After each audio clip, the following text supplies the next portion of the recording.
जिसने राजा परीक्षित को मोक्ष दिलाया। ये कथा जिसने धुंधकारी जैसे पापी का मोक्ष कराया। और हम भी पूरे विश्वास से, श्रद्धा से यदि कथा को सुने तो निश्चित ही हमारा भी कल्याण होगा। और ये कथा कल्प वृक्ष के समान है। कल्प वृक्ष की विशेषता क्या है? कल भी आपसे कहा था, कल्प वृक्ष की छाया में बैठकर, नीचे बैठकर जो भी सोचा जाए, चिंतन किया जाए, कामना की जाए, वो पूर्ण होती है। और आज पुनः आपसे भी कहते हैं कि आप भी अपने मन में कोई चिंता हो, कोई दुख हो, कोई मनोकामना हो तो लेकर नहीं बैठे रहना, फिर इसे भगवान को समर्पित कर देना, निश्चिंत होकर बैठना, कथा सुनना। और ये जो आप समय भगवान को दे रहे हैं, ये आपकी भक्ति चल रही है। हाँ, ऐसे ही समय नहीं जा रहा, ये समय का सदुपयोग है। और संत कहते हैं वही समय सार्थक है जो भगवान को दिया जाए। हाँ, बाकी सब तो कट रही है। लोग कहते हैं क्या होता है कथा सुनने से, सत्संग करने से?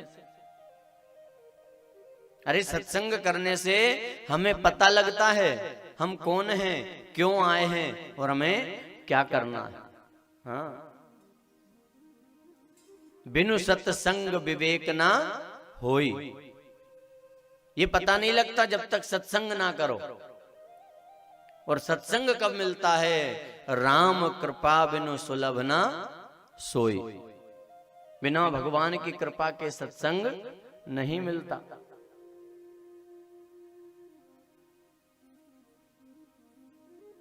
सबसे सरल और श्रेष्ठ भक्ति सत्संग।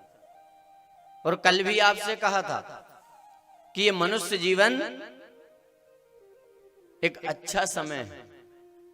84 लाख योनियों को हमने भोगा, तब हमें ये मनुष्य जीवन मिला। और ये पता लगता है कब? जब हम ऐसी जगह जाकर बैठते हैं, सत्संग करते हैं, तब कि हम भगवान के सामने गिड़गिड़ाए और हमने भगवान से ये कर्जा लिया। हाँ, पर हम इसी को अपना मान बैठते हैं।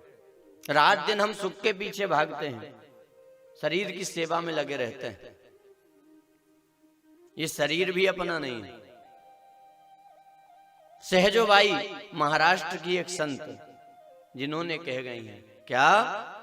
सहजो भज हरि नाम को, छाड़ी जगत का नेह, अपना तो कोई है नहीं जब सगी ना अपनी देह। ये शरीर भी अपना नहीं। और ये बात, अगर इस बात का अनुभव करना हो तो खुद कर सकते हैं कि ये शरीर पहले बच्चा था, बच्चे से जवान हुआ और फिर बूढ़ा हो चला। अब बताइए, कोई चाहता है कि हम बूढ़े हों? हाँ, कितनी कोशिश करते हैं हम जवान दिखने की। खूब घी खाते हैं, खूब व्यायाम करते हैं, खूब बाल काले करते हैं, पर अगर ये अपना होता तो अपना कहना मानता। हाँ, कोई नहीं चाहता हम बूढ़े हों। अरे हमने भगवान से मांगा है। क्यों मांगा? केवल एक काम के लिए, भगवान की भक्ति करने के लिए। विचार करें, क्या हम करते हैं? बाकी संसार के सारे काम जरूरी है, पर अगर भजन और भक्ति की बात आती है ना, तो कहते हैं क्या? कल टालते हैं। हाँ? आज कहे मैं काल भजूं, काल कहे फिर काल, आज काल के करत ही मौत आई तत्काल। टालते टालते टालते टालते मौत ही आ गई। हाँ, पर नहीं किया।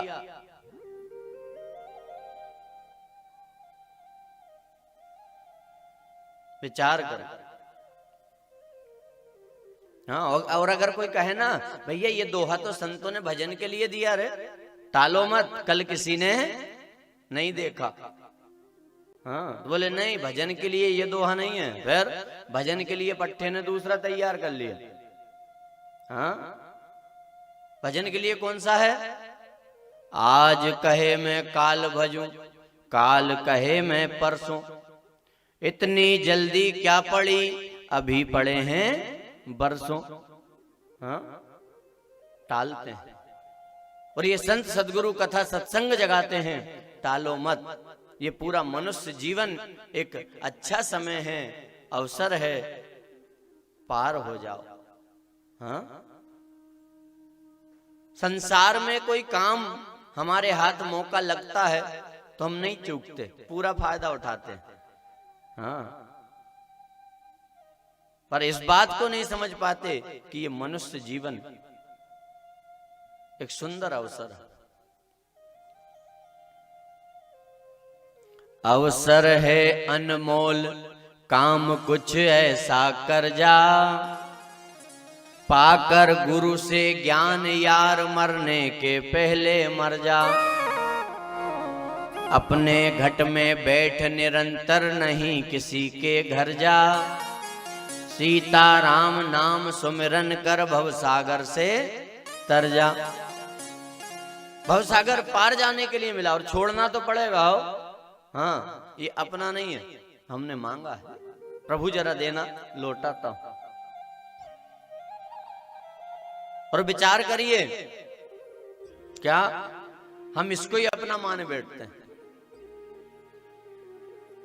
और ये संतों के शब्द समझाते हैं, मत उलझो। अरे आप कहीं जाओ किसी काम से, 2-4 दिन रुकना पड़े तो हम कमरा किराए से लेते हैं ना। काम किया, खाली करो। अब यदि उस पर कब्जा जमाने का सोचें तो क्या होगा? उसका जो मालिक होगा वो निकाल के बाहर कर देगा। ऐसे ही ये शरीर हमने भगवान से लिया, प्रभु देना, काम करके लौटा दूं, पर इसको ही अपना मान लिया। हाँ, इसी से मोह कर बैठे। हाँ, और संत कहते हैं अगर इसको अपना मान लिया तो फिर वो खाली तो करवाएगा। आप गाते होंगे ना, जिंदगी एक किराए का घर है। हाँ, छोड़ना पड़ेगा, खाली करना पड़ेगा। और मन इसी को अपना मान बैठा है, इसलिए संत समझाते हैं